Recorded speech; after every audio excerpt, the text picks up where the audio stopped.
आज मुद्दामून एक महत्त्वाच्या विषयासाठी आपल्याला इथं बोलवलं आहे. गेल्या अनेक वर्षापासून आपल्याला माहिती आहे की महाराष्ट्रामध्ये गुटखाबंदी केलेली आहे. आपल्या FSSAI ॲक्टच्या सेक्शन 30 अंतर्गत प्रतिबंधित जे फूड आयटम्स आहेत त्याच्यामध्ये गुटखा आणि तत्सम आयटम जे आपले आहेत त्याच्यावरती गुटखाबंदी केलेली आहे. त्याच्यावरती आपण अनेक वेळा कारवाई करतो, रेड्स करतो, फाईन करतो, FIR करतो. त्याच्यामधल्या प्रोव्हिजननुसार जेल पण होते, प्रॉसिक्युशन पण चालू आहेत. परंतु प्रोहिबिटेड आयटम असतानाही, फूड आयटम असतानाही महाराष्ट्रातल्या ऑलमोस्ट सगळ्या ठिकाणी हा गुटखा विकला जातो आणि कंझ्युम केला जातो. ही रियालिटी आपण बघतोय. मग याच्यावरती पर्याय काय? एन्फोर्समेंट तर चालू आहे, ते आपण आता जास्त स्ट्रिक्ट करत आहोत, तर ते चालूच राहील. परंतु याच्यावरती काही डेटरन्स असा क्रिएट करता येईल का की ज्याच्या माध्यमातून, कारण प्रोड्युसर तर इथं नाही आहेत प्रोहिबिटेड असल्यामुळं, ते बाहेरून आपण जे याच्यामध्ये इन्व्हॉल्व असणारे बिझनेसेस आहेत, बिझनेस पर्सन्स आहेत, ट्रान्सपोर्टर्स आहेत, रिटेलर्स, होलसेलर्स, सेलर्स, हे त्याच्यामध्ये इन्व्हॉल्व आहेत. त्या प्रकारचं रॅकेट आहे आणि ते जर उद्ध्वस्त करायचे तर आपल्याला खूप मोठ्या प्रमाणात स्ट्रॉंग स्टँड घेणं हे गरजेचं आहे. ह्या निष्कर्षापर्यंत शासन पोहोचलेलं आहे आणि म्हणून मध्ये बऱ्याच वेळेस याच्यावरती डिस्कशन पण झालं की काय केलं पाहिजे. आणि मी इथं जॉईन झाल्यानंतरही याच्यावरती आम्ही विचार केला काय करता येईल, कारण याच्यामध्ये this is a danger to public health आणि म्हणूनच तो आयटम प्रोहिबिट केलेला आहे. जर पब्लिक हेल्थला जर डेंजर असेल आणि तो आयटम प्रोहिबिट केलेला असेल तरीही त्याचा व्यापार होत असेल, तिथं ट्रान्सपोर्ट होत असेल, होलसेलर विकत असतील, सेलर विकत असतील आणि तो अवेलेबल होत असेल, तर त्याच्यावरती स्ट्रिंजेस्ट पॉसिबल ॲक्शन घेणं गरजेचं आहे. ह्या निष्कर्षापर्यंत पोहोचल्यामुळं आज दिनांक 12 जून रोजी मी मोका लावण्याचे आदेश पारित केलेले आहेत. So we have issued the order saying that MCOCA provisions will be, MCOCA कायदा, मकोका ज्याला आपण म्हणतो, Maharashtra control of organised crimes act 1999 हा आम्ही इन्व्होक केलेला आहे. ही माझी तिची ऑर्डर आहे इश्यू केलेली.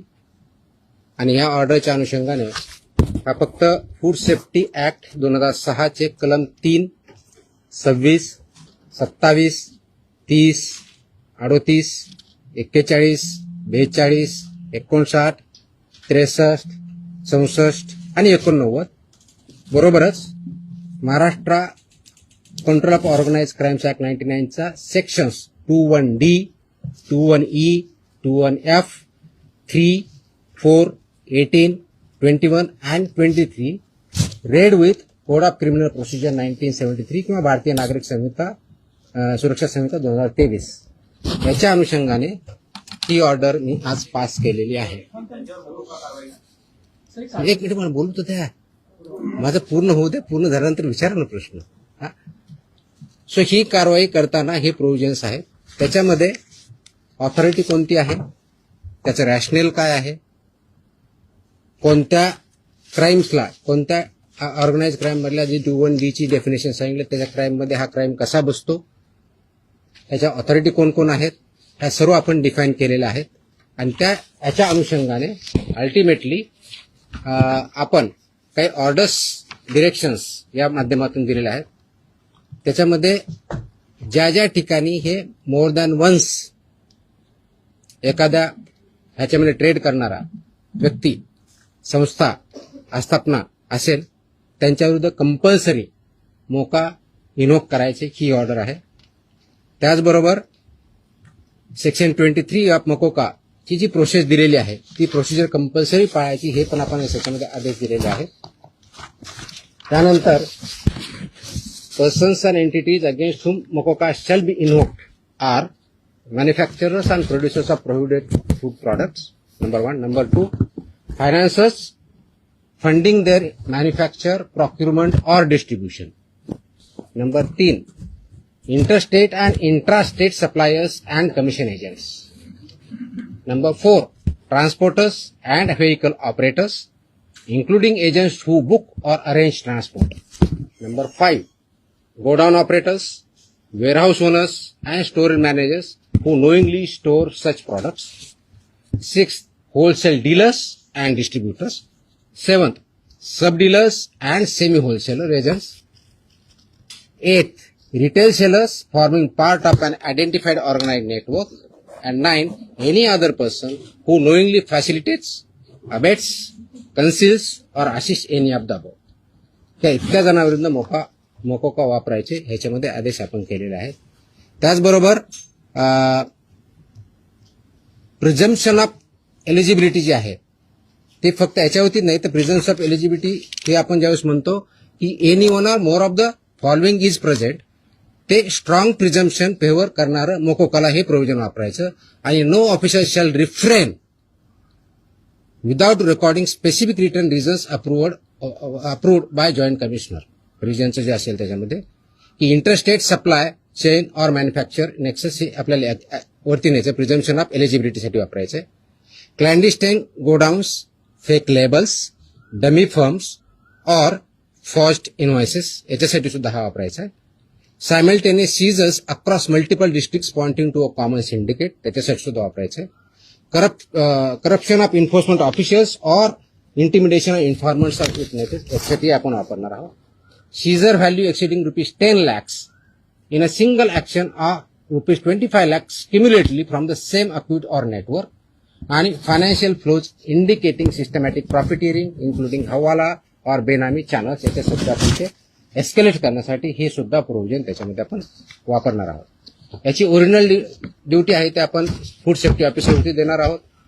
डेजिग्नेटेड ऑफिसरच्या ड्युटी आपण याच्यात ज्याला असिस्टंट म्हणून त्यांना डिफाईन केलेल्या आहेत. जॉईंट कमिशनरच्या केलेल्या आहेत. नेटवर्क वाईड प्रॉसिक्युशन करायचं हे आपण सांगितलं आहे. पार्शियल ऍक्शन घ्यायची नाही, कम्प्लीट घ्यायची. आणि कॉन्फिस्केशन, अटॅचमेंट अँड फोरफिचरचं कसं करायचं ट्विन ट्रॅक स्ट्रॅटेजी ही पण त्याच्यामध्ये सांगितलेली आहे. त्याचं प्रॉसिक्युशन रजिस्टर मेंटेन करायचं सांगितलेलं आहे. बेलला अपोजिशन करायचं सांगितलेलं आहे. आणि procedure compliance with the criminal procedure code हे सुद्धा आपण मॅन्डेटरी केलेलं आहे. याचा सर्वांचा ऑब्जेक्टिव्ह जो आहे बेसिकली आपण मोका का वापरतोय कारण हा स्ट्रिंजंट लॉ आहे, आय अंडरस्टँड. आणि त्याचं म्हणूनच खूप थॉट करून विचार करून याच्यावरती कायद्याचे जे कलम आहेत, सेक्शन्स आहेत त्याचा अभ्यास करून this order is basically done to prosecute in the interest of food safety in violation but as an organized crime against public health. हा क्राईम पब्लिक हेल्थच्या अगेन्स्ट आहे. आणि आर्टिकल 47 ऑफ द कॉन्स्टिट्यूशन जे आहे ते स्टेटला मॅन्डेट करतं. That is where my order begins with. आणि तुम्हाला copy me देईलच, press note बरोबर ही कॉपी पण असेल so that you can go through that order. It says the Article 47 of the Constitution of India cast upon a state primary duty to improve public health and in particular to bring about prohibition of consumption of substances injurious to health. हे already आपण prohibit केलेलं आहे. त्याचं implementation व्हावं, public health improve व्हावं आणि public health जी endanger होते ते कंट्रोल करता यावं या दृष्टिकोनातून मकोका कायद्याचे प्रोव्हिजन हे प्रोहिबिटेड आयटम जे 32 म्हणजे फसाई ऍक्टच्या सेक्शन 32 अंतर्गत जे आपण प्रोहिबिट केलेले आयटम आहेत त्यांच्यावरती आजपासून म्हणजे अगोदर लागू करू शकलो असं पण आज आपण ती ऑर्डर काढलेली आहे. And it will B implemented completely across the state of Maharashtra. त्याच्यामध्ये मिसलिडिंग ऍडव्हर्टाइजमेंट ऍक्ट आहे. तुम्हाला काही दिवसापूर्वी कारवाई केलेली बघितली. फसाईमध्ये सुद्धा मिसलीड करणं, लेबलमध्ये चुकीची माहिती देणं, इन्ग्रेडियंट चुकीचे असताना वेगळा क्लेम करणं हा सुद्धा गुन्हा आहे. त्यानुसार आपण कारवाई करतो त्याच्यावरती. It's not about police or FDA किंवा food safety officers. It is the holistic. याच्यामध्ये कंझ्युम करणारा आहे तेवढा जबाबदार आहे, विकणारा आहे तेवढा जबाबदार आहे, इन्फोर्स न करणारा आहे तेवढा जबाबदार आहे. जो कोणी जबाबदार असेल आपण त्याच्यावरती कारवाई करणार आहोत आणि स्ट्रिक्ट करतोय. तुम्ही गेल्या काही दिवसामध्ये बघितलं असेल हा ज्यावेळेस प्रोहिबिट केला त्यावेळेस उद्देश हाच होता ही it's a danger to public health. आणि ते जर टाळायचं असेल कारण याच्यामधून काय काय आजार होतात हे मी वेगळं सांगण्याची गरज नाही. It's documented, it's in the public domain. ते करण्यासाठी आपल्याला स्ट्रिंजंट ऍक्टचे प्रोव्हिजन आपण आज का इन्व्होक करतोय कारण जेवढ्या इफेक्टिव्हली आपल्याला करायचं होतं तेवढं होऊ शकलं ना. हा डेटाच्या आधारे तुम्हाला मी डेटा सांगतो म्हणजे जस्ट फॉर इन्फॉर्मेशन आपल्याला हा एक असेल की आतापर्यंत गेल्या 10 वर्षात ऑलमोस्ट आपण FIR किती केलेले आहेत महाराष्ट्रामध्ये 32चा FSSAचा जो सेक्शन प्रोहिबिट केलेला आहे त्यावरती. जे मॅन्युफॅक्चरर्स आहेत त्यांच्या विरुद्ध 260 मॅन्युफॅक्चरर्स FIR आहेत आपले. जे पुरवठादार आहेत हा सप्लायर्स ते 248 आहेत आणि पर्सन्स जे आहेत ते असे 190 असे 703 ट्रान्सपोर्ट कोणते हे ट्रान्सपोर्ट सॉरी ट्रान्सपोर्टर म्हणजे उत्पादक 260 सप्लायर्स 248 आणि ट्रान्सपोर्टर्स 190 असे 703 FIR आहेत. सो FIR काय कमी केलेत अशातला भाग नाही. त्यांचं प्रॉसिक्युशन त्यांची पुढची प्रोसेस आपण करतोय, पण आपल्याला अजूनही त्याच्यामध्ये कम्प्लीट याच्यामधून खरोखरच हद्दपात करण्याच्या दृष्टीने कारण याच्यातून झाला नाही तर पुढची स्टेप आपण घेतोय आणि ती आज आपण घेतलेली आहे. Yes please. ते सांगितलंय की दोज हु आर रिस्पॉन्सिबल त्यांच्यावरती आपण कारवाई करणार, कुणी असू द्या. म्हणजे माझे अधिकारी असू शकतात, इन्व्हॉल्व जर असतील तर दुसरे कुणी असू शकतात. त्याच्यामध्ये एड्स अबेट हे शब्दप्रयोग आपण जे केलेले आहेत त्याच्यामध्ये त्यांचं इन्व्हॉल्वमेंट जर सिद्ध झालं तर आपण त्यांच्यावरती करा. याच्यामध्ये आमचे काही अधिकारी इन्व्हॉल्व आहेत असं खूप अलिगेशन होतात, कंप्लेन येतात, आम्ही त्या व्हेरीफाय करतो.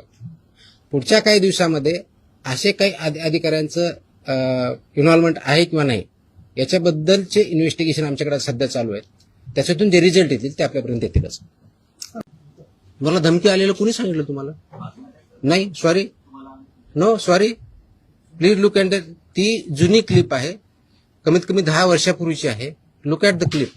आताची क्लिप नाही याची ती. दॅट वॉज नाही मला नाही आलेली that clip. If I remember correctly, मला आठवत नाहीये, इफ आय रिमेंबर करेक्टली बहुतेक ती पुण्यातली क्लिप आहे, फिनावाजी पीएमपीएम आहे.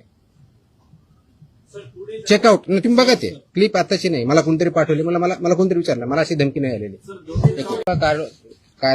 क्लॉज वापरण्यासाठी ज्या काही प्री कंडिशन्स आहेत त्या फुलफिल झाल्या डेफिनेटली करणार आम्ही. कारण त्याला एका गुन्ह्यासाठी होत नाही, it has to be more than 1 offence in last 10 years. त्यांच्यावर जर झालेला असेल तर डेफिनेटली आम्ही करू, कारण त्याचं कंडिशन फुलफिल करायला पाहिजे. अदरवाईज आमचे FSSAचे ऍक्ट, BNS ऍक्ट आम्ही ते वापरतोच आहोत. आज ती जे हल्ला झाला त्याच्यावरती इमिजिएटली स्विफ्ट कारवाई पण झाली. 7 का 8 लोक त्याच्यामध्ये अरेस्ट पण झाले immediately. I spoke on with DGP also. DGPने सुद्धा इमिजिएटली त्याच्यावरती इन्स्ट्रक्शन म्हणून कारवाई केली. अँड अशा प्रकारचे हल्ले आम्ही भिणार नाही. Very clearly will protect our officers आणि those who take law into their hands will show force of the law. सगळ्या एजन्सी एकत्र काम करत असतात, त्याच्यामध्ये सगळ्याच एजन्सी काम करतात. आपण याच्यामध्ये मकोका लावताना किंवा हे करताना इव्हन आताचे जे FIR होत आहेत त्याच्यामध्ये आपण फक्त विकणाऱ्याला करत नाही, त्याचा ट्रान्सपोर्टरला पार्टी करतोय, त्याचा डिस्ट्रीब्युटरला पार्टी करतोय, तुमच्या ओनरला. मी तुम्हाला लिस्ट पण दिली. तर इथून पुढचे आता आल्यापासून FIRचे हे it will be right from manufacturer to seller. आताही होत आहेत, अजून जास्त स्ट्रिंजंटली होतील. So they are responsible. कायद्यामध्येच व्हेरी क्लिअरली त्याच्यामध्ये कुठेही डाऊट नाही त्याच्याबद्दल. आमच्या चॅनलला लाईक करा, शेअर करा, सबस्क्राईब करायला विसरू नका.